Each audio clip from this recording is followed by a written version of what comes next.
Hello everyone, welcome back to our channel Radhika food story. ఎగ్తో చాలా variety of curries చేసుకోవచ్చు, కానీ ఈరోజు నేను ఎగ్తో మంచి హెల్దీ ప్రోటీన్ రిచ్ రెసిపీ చేయబోతున్నాను. వీడియోని ఎండ్ వరకు స్కిప్ చేయకుండా చూసి మీకు నచ్చితే like, share, comment and subscribe to Radhika food story. ముందుగా ఒక కప్పు శనగపప్పును తీసుకొని శుభ్రంగా కడిగి అరగంట సేపు నానబెట్టండి.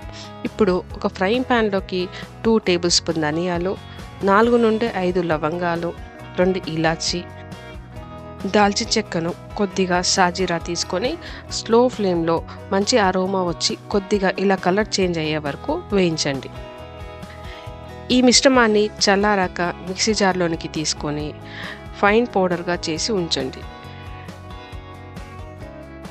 ముందుగానే నానబెట్టి ఉంచిన శనగపప్పులో 1/2 టీ స్పూన్ పసుపు, 2 డ్రాప్స్ ఆఫ్ ఆయిల్ వేసి 3 విజిల్స్ వచ్చే వరకు ఉడికించాలి.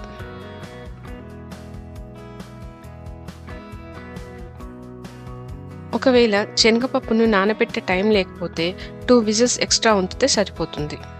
పప్పుని ఈ స్టేజ్ వరకు ఉడకనివ్వాలి, అంటే కంప్లీట్గా కాకుండా కొద్దిగా పలుకుదనం ఉండాలి.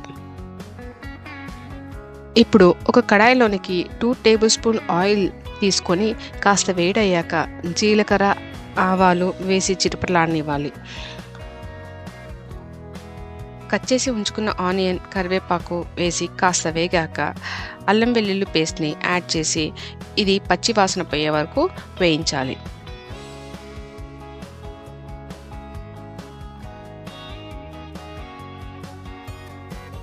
ఇప్పుడు ముందుగానే ఉడికించి పెట్టుకున్న శనగపప్పును యాడ్ చేసుకుందాం.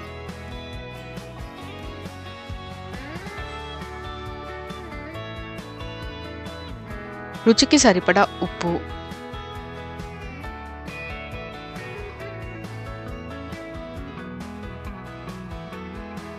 టూ టేబుల్ స్పూన్ కారం వేసి ఒకసారి కలపాలి.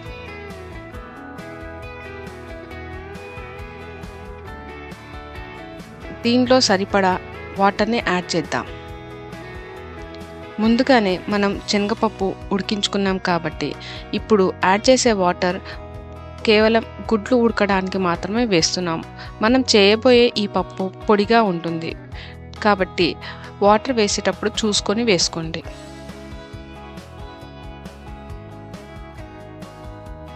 ముందుగానే ప్రిపేర్ చేసి ఉంచుకున్న గరం మసాలాను వేసి కలిపి ఒకసారి మూత పెట్టి ఒక ఉడుకు రానివ్వాలి.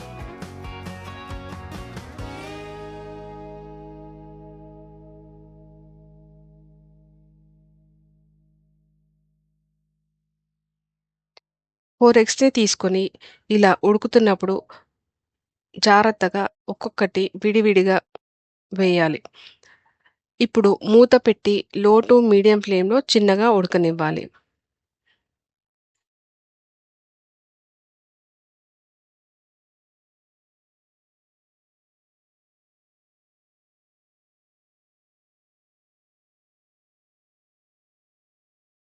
ఇలా కాస్త ఉడికిన తర్వాత పైనుండి కొత్తిమీర జల్లించండి.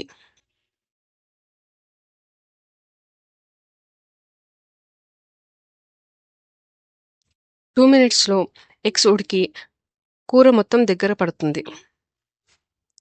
అంతేనండి, ఎంతో టేస్ట్గా ఉండే ఎగ్ శనగపప్పు కాంబినేషన్లో కర్రీ రెడీ అయిపోయింది. చపాతీ, రైస్ కాంబినేషన్లో సూపర్గా ఉంటుంది. మీకు ఈ రెసిపీ ఎలా అనిపించిందో కమెంట్ చేసి తప్పక చెప్పండి. Thanks for watching.